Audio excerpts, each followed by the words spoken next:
बघा आपला पुढचा टॉपिक आहे त्रिकोणी संख्या. कुठला? त्रिकोणी संख्या. आता याच्यात त्रिकोणी संख्या आणि चौरस संख्या हे दोन घटक राहिलेत, म्हणजे हा टॉपिक तुमचा पूर्णपणे काय होऊन जाईल, संपून जाईल. बघा त्रिकोणी संख्या कोणाला म्हणायचंय? ज्या संख्या तितक्यांच्या त्रिकोणी मांडणीत दाखवता येतात. या अशा इथं दिल्या 6व्या पॉइंट मध्ये बघा 1 ठिपका 3 ठिपके, इथं 6 ठिपके केलेत, परंतु कसे दाखवतात? त्रिकोणाच्या स्वरूपामध्ये. त्या संख्यांना त्रिकोणी संख्या म्हणतात. या मांडणीतील त्रिकोणाच्या तिन्ही बाजूंची लांबी समान असते. बघा तिन्ही बाजूंची लांबी म्हणजे काय? इथून जर ही अशी बाजू काढली, ही अशी जोडली, तर ही तिन्ही बाजू कशी असणार? समान असणार. म्हणजे इथं एक टिंब दिलेला आहे, इथं एक टिंब आहे आणि इथं एक टिंब. या तिन्ही बाजू कशा पाहिजे? त्रिकोणी संख्यांच्या समान पाहिजे. याच्यानंतर दोन क्रमागत नैसर्गिक संख्यांचा गुणाकार. बघा म्हणजे काय म्हटलंय त्यांनी? दोन क्रमागत नैसर्गिक संख्यांचा गुणाकाराची निमपट म्हणजेच काय असते? त्रिकोणी संख्या असते. उदाहरणात बघा इकडे दाखवतो कसं. दोन क्रमागत 1 गुणुले 2 क्रमानं आलेल्या संख्यात या दोघांचा गुणाकार करायचा, त्याला 2 ने भागायचं. उत्तर किती आलं? बे गुणुले बे भागिले 2, 2 2 कॅन्सल झालं. उत्तर किती आलं? 1. म्हणजे 1 ही तुमची काय सापडली? त्रिकोणी संख्या सापडली. कळली? याच्यानंतर दुसरं उदाहरण घेतलं समजा आपण. बघा क्रमागत संख्या सांगितल्यात ना मी. 3 गुणुले 4 भागिले किती? 3 आणि 4 क्रमानं आलेल्या संख्या आहेत, त्याला 2 ने भागायचं. 3 गुणुले 4 उत्तर किती आलं? 12. 12 भागिले 2 उत्तर किती? 6. मग 6 त्रिकोणी संख्या आहे का? आहे. दिसती याच्यात. म्हणजे 6 ला त्रिकोणी संख्या म्हणायची. कळलं? सूत्र दिलं याच्यासाठी बघा. त्रिकोणी संख्या लगतच्या दोन संख्यांचा गुणाकार. आता लगतच्या हा शब्द वापरला तरी चालेल, क्रमानं शब्द वापरला तरी पण चालेल. कळलं? मग बघा लगतच्या दोन संख्यांचा गुणाकार भागिले 2 आणि सूत्र दिलंय n कंसात n अधिक 1/2 आणि इथं n म्हणजे काय? दिलेली संख्या. कोणती संख्या दिली जाईल तुम्हाला आणि सांगितलंय त्रिकोणी संख्या आहे का ओळखा. त्याच्यानंतर बघा त्रिकोणी संख्या काढा. त्रिकोणी संख्या काढा. हे उदाहरण आपण घेणार आहेत पुढे. बघा नंतर हे तुम्हाला या त्रिकोणी संख्या दिल्या 1 3 6 10 15 डॅश आणि यांची मांडणी दाखवली त्रिकोणाच्या स्वरूपात कशी करता येते. ही 1 ची मांडणी, ही 3 ची मांडणी आहे, ही 6 ची मांडणी आहे. 3 बाजू समान पाहिजे असा आकार तयार झाला पाहिजे तितक्यांचा. त्या संख्येला काय म्हणायचं? त्रिकोणी संख्या. त्रिकोणी संख्यांची मांडणी. नंतर क्रमागत आलेल्या संख्यांची जर बेरीज केली तरी सुद्धा तुम्हाला त्रिकोणी संख्या मिळतात. बघा 1 1 अधिक 2 3 1 अधिक 2 अधिक 3 बरोबर 6. नंतर 1 अधिक 2 अधिक 3 अधिक 4 बरोबर 10 भेटली आहे. आता आणखी लिहून बघू आपण. 1 अधिक 2 अधिक 3 अधिक 4 अधिक 5 क्रमानं आल्यात ना. मग बेरीज करून बघा.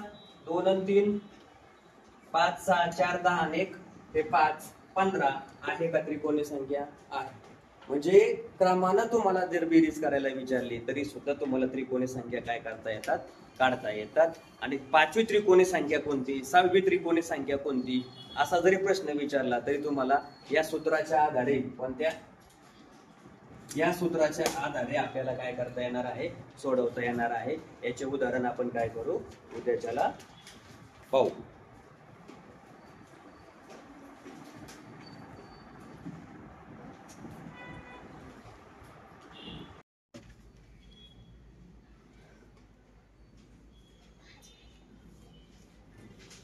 बघा आज आपला घटक आहे त्रिकोणी संख्या. त्याच्यावर आधारित उदाहरण आपल्याला काय करायचे? पाहिजेत. कशावर आधारित? त्रिकोणी संख्या. मग तुम्हाला प्रश्न कसे विचारले जातात इथे दिलेत बघा. त्यासाठी अगोदर सूत्र दिले. त्रिकोणी संख्या काढायची असेल तर सूत्र काय आहे? n कंसात n अधिक 1 भागिले 2. n म्हणजे काय? दिलेली कोणतीही संख्या. n म्हणजे काय आहे? दिलेली कोणतीही संख्या. मग उदाहरण दिलं बघा. 5वी त्रिकोणी संख्या कोणती? मग आता कसं करायचं? आधी सूत्र देऊन दाखवतो बघा. त्रिकोणी संख्या बरोबर n कंसात n अधिक 1 भागिले किती 2 बरोबर n ची किंमत किती दिली त्यांनी 5. मग इथे टाकणार किती तुम्ही 5 कंसात 5 अधिक 1 भागिले किती 2 5 गुणुले आता 5 ने किती झाले 6 6 छेद 2. आता इथं काय उत्तर येणार बरोबर 5 स किती झाले 30 30 भागिले 2 बरोबर किती 15. म्हणजे पाचवी त्रिकोणी संख्या किती आली 15 आली. किती आली 15. कळली. आता पुढे जाऊया. आता इथं सूत्र नाही देत मी.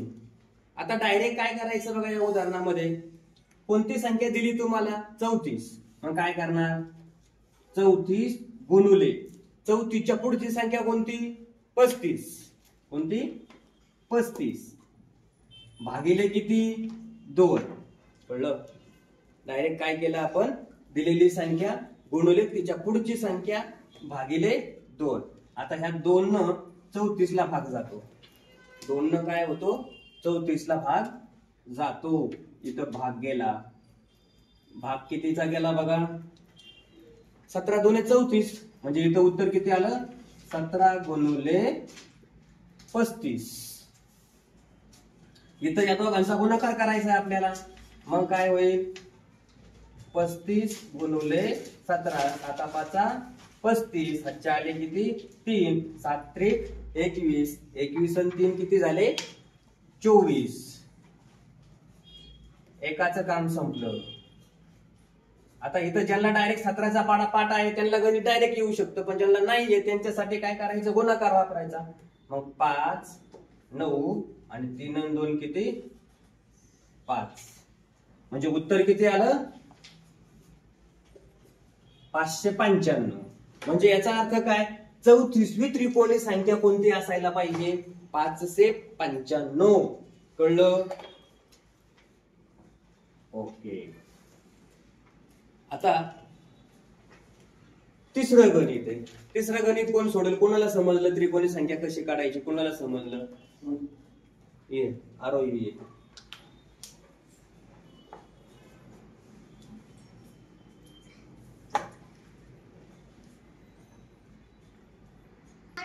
त्रिकोणी संख्या कोणती विचारले ना. मग 8 च्या पुढची संख्या 9 म्हणजे 8 गुणिले 9 भागिले 2. 8 9 72 आणि भागिले 2. बे 1 1 बे बे 3 6 इथं 1 बे 6 12 उत्तर आलं 36.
उत्तर किती आलं 55 65. याचा अर्थ काय 105वी त्रिकोणी संख्या जी आहे तर ती किती आहे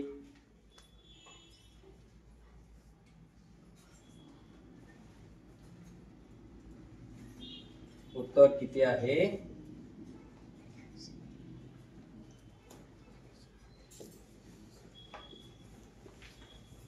हे उत्तर दिलेलं आहे.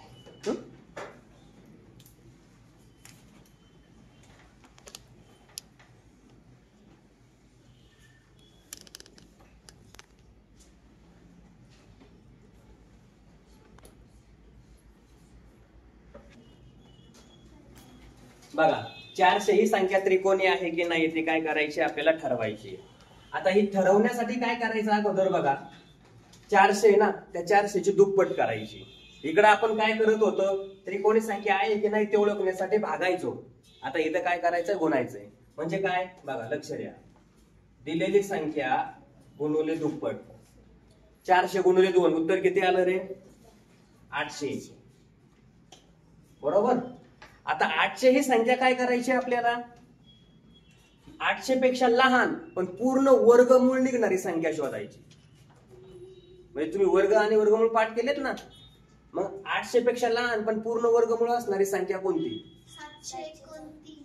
784. बघा याच्या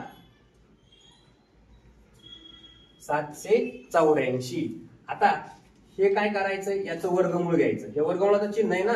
आता 800 जे आहे हे 800 याच्यापेक्षा कसे आहेत, लहान. याचा अर्थ काय, लहान मोठेपणा शिकलाय का आधी.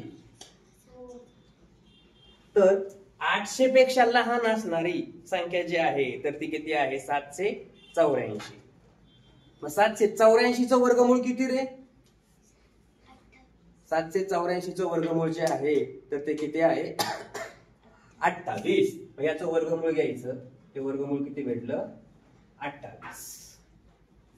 किती भेटलं, 28. हे कळली का स्टेप. इकडे आधी लक्ष द्या, लिहून घेऊ नका. काय केलं, 400 गुणुले 2 800 झालं.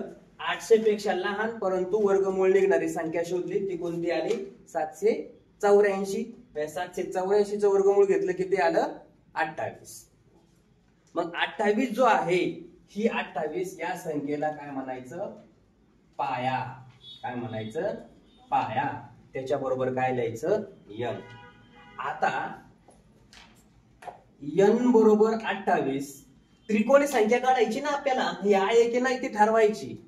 मग आता ही त्रिकोणी संख्या काढण्यासाठी काय करायला सांगितलं होतं, त्रिकोणी संख्या काढायची. 28 गुणुले 29 भागिले किती, 2. बोला. आता ह्या 2 न 28 ला भाग दिला, किती आले, 14. म्हणजे 14 गुणुले किती, 29. या दोघांचा गुणाकार करायचा. कोण करतं, 14 गुणुले 29. या दोघांचा गुणाकार किती आला, 406. आता आलेलं उत्तर ही त्रिकोणी संख्या आहे. मग ही 400 आणि 406 ह्या त्रिकोणी संख्या आहेत का, नाही. 406 त्रिकोणी संख्या आहे, पण 400 त्रिकोणी संख्या आहे का, नाही. 400 त्रिकोणी संख्या नाही. याचं कारण इथं तुम्ही लिहिणार आहे, 400 इज नॉट इक्वल टू 400. म्हणजेच काय, समान नाहीत. म्हणून 400 ही संख्या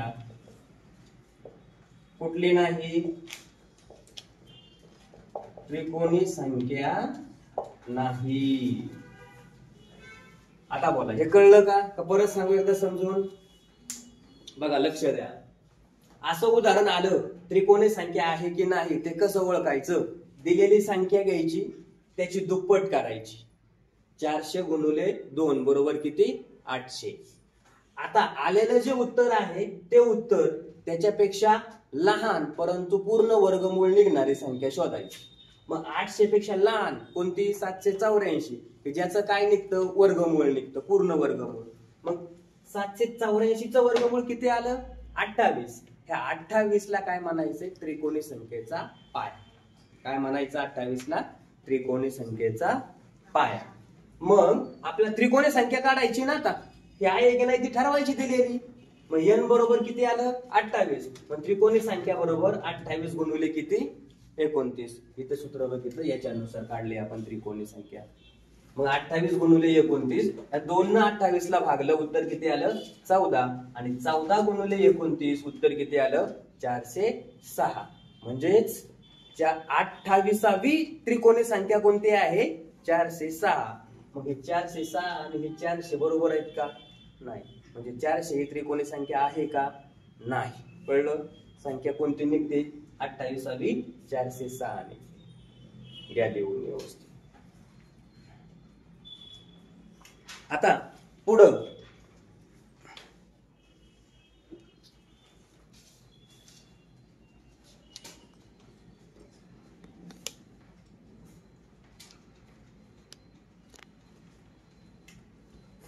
आता 6वं गणित आहे बघा.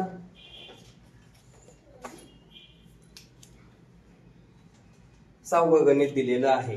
आता 6वं गणित आपल्याला काय करायचंय पाहायचंय. 6वं गणित काय दिलंय लक्ष द्या इकडं, नंतर लिहायला वेळ घेतो. आधी बघा 78 या त्रिकोणी संख्येनंतर येणारी 12वी त्रिकोणी संख्या. मग अशा 78 नंतर काय त्रिकोणी संख्या मोजत जायचंय का आपल्याला? आपल्याकडे एवढा वेळ असतो का पेपर मध्ये? नसतो. मग काय करायचं, सेम याच्यासारखंच जायचंय. इथं जसं सोडवलं ना तसंच जायचंय, फक्त चेंज काय करायचं ते तुम्हाला चेंज सांगतो बघा. इकडे लक्ष द्या सगळ्यांनी. आता 78 नंतर सांगितले ना, मग 78 गुणुले किती 2. 78 ची काय करायची दुप्पट. किती झाली 78 ची दुप्पट? 156. आता 156 पेक्षा पाया काढायचा आहे ना आपल्याला. 156 पेक्षा लहान पूर्ण वर्गमूळ निघणारी संख्या कोणती बोला? 156 पेक्षा लहान 144, की ज्याचं वर्गमूळ किती आहे 12. मग 12 हा काय झाला पाया झाला. म्हणजे आधी या संख्येचा काय काढायचा पाया काढून घ्यायचा. काय काढायचा पाया काढून घ्यायचा. ओके. आता पुढचा प्रश्न काय त्यांचा बघा. n बरोबर किती म्हटले 12. आता कितवी संख्या काढायला सांगितली त्यांनी तुम्हाला? 12वी काढायला सांगितली का नाही? मग आपण काय करायचं नवीन पाया. नवीन पाया काय होईल रे? हा पाया अधिक हा दिलेली संख्या बरोबर किती भेटला 24.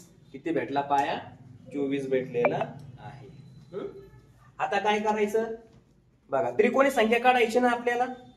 78 नंतर किती काढायची? 78 नंतर 12वी त्रिकोणी संख्या काढायची. म्हणजे पाया कोणता 24. म्हणजे काय देणार 78 नंतर 12वी त्रिकोणी संख्या. पाया काय आहे 24. 24 नंतर संख्या कोणती 25 भागिले किती 2. आता इथं भाग जातोय का? जातोय. 2 न 24 ला भाग दिला. उत्तर किती आलं 12. 12 गुणुले 25. या दोघांचा काय करायचा गुणाकार करायचा. किती गुणाकार आला बघा 12 गुणुले 25. 25 दुने किती 50. चाले 5. 25 × 25 हे 5 30. म्हणजे 300. म्हणजे 12वी त्रिकोणी संख्या जी आहे तर ती कोणती आली 300. कळलं? घ्या लिहून.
आता आपला पुढचा टॉपिक आहे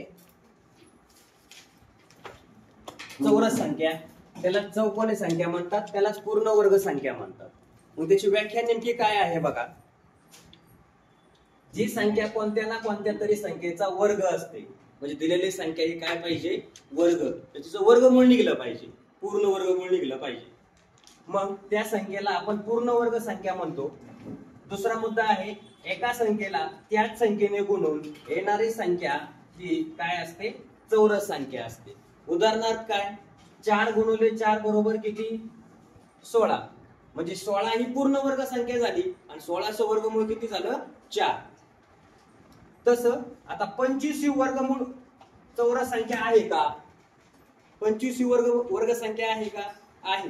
त्याचं कारण काय या 25चं वर्गमूळ किती आहे 5. किती आहे 5. म्हणून 5 ला काय म्हणायचं पूर्ण वर्ग संख्या. नंतर चौथा मुद्दा आहे 1 ते 100 पर्यंत असणाऱ्या चौरस संख्या किंवा वर्ग संख्या कोणत्या. इथं दिल्या 1 4 9 16 25 36 49 64 81 आणि 100. या झाल्या पूर्ण वर्ग संख्या. याचा अर्थ काय 1 चं वर्गमूळ घेतलं तर उत्तर किती आलं 1. 4 चं वर्गमूळ घेतलं तर उत्तर किती आलं 2. 9 चं घेतलं तर 3. 16 चं घेतलं तर 4. इकडं बघा यांचं वर्गमूळ घेतलंय आपण म्हणजे ह्या संख्या. आता 5 चं वर्गमूळ 25 चं वर्गमूळ 5. 36 चं 6. 49 चं 7. 64 चं 8. इकडं 81 चं 9 आणि 100 चं बघा इथं किती उत्तर यायला पाहिजे 10. म्हणजे ह्या क्रमानं संख्या आल्या का नाही सगळ्या क्रमानं आल्या ना. याचा अर्थ ह्यांचं वर्गमूळ घेतलं तर या क्रमानं नैसर्गिक संख्या येतात आणि ह्यांचा वर्ग केला तर ह्या वरच्या संख्या येतात. म्हणजे कुठल्या असतात त्या स्क्वेअर नंबर त्यालाच वर्ग संख्या म्हणतो चौरस संख्या म्हणतो. हा झाला तुमचा असा टॉपिक. अशा पद्धतीने आपला घटक 1 संख्याज्ञान याच्यातले समसंख्या विषम संख्या त्रिकोणी संख्या चौरस संख्या संयुक्त संख्या सहमूळ संख्या जोडमूळ संख्या हा टॉपिक याच्यातला काय झालेला आहे संपलेला आहे. म्हणजे तुमचा जवळजवळ 12% 100% पैकी 12% एवढा सिलेबस काय झाला संपलेला आहे.